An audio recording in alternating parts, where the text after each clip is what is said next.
So today in my ADHD coach training, we were talking about some funny little things that ADHD autism people sometimes do. And one that I didn't know about was watching the same TV show or movie over and over and over again. Like not just once or twice, but like, oh my goodness, the amount of time some of us admitted to watching one show was crazy.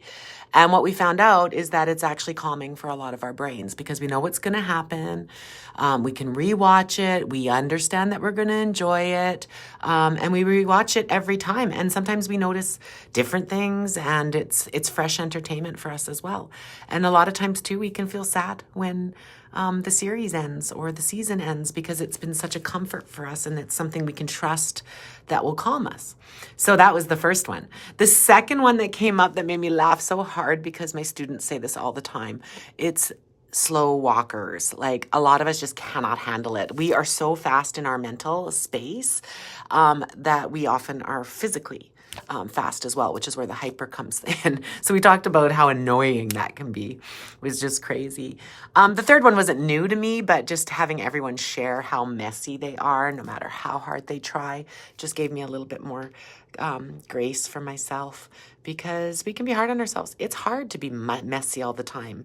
A lot of times when you look at that, that's what's happening in our brain. All those different piles represent different thoughts. And so it's just something to remember, especially for those of you that work with neurodivergent children. It's the same thing. They want to be organized, but it's just not something that they're able to do with their executive functioning.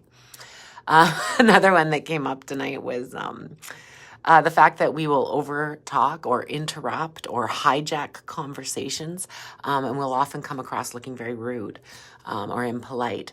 But a lot of times it's our desire to connect. We start to share our experiences, trying to show that we can relate and that we have something in common. But it's often interpreted as being rude or taking over the conversation or, being self-centered, those kind of things. And so these are all the types of things that we also need to work on as future ADHD coaches. So anyway, it was a very interesting connection tonight. And again, I'm just loving this journey, being able to share my journey and finding out more about myself and things that might be part of my disability. It's great. Oh, there was one other thing that popped up too. It was a lot of times if we have an appointment in the afternoon or something going on, it's really hard for us to do anything else that day. We're so focused on not being late, what to wear, if we have sensory issues, all that kind of stuff. And so that's another thing that came up a lot, how, we have something at 5 o'clock and that can just take over your whole day.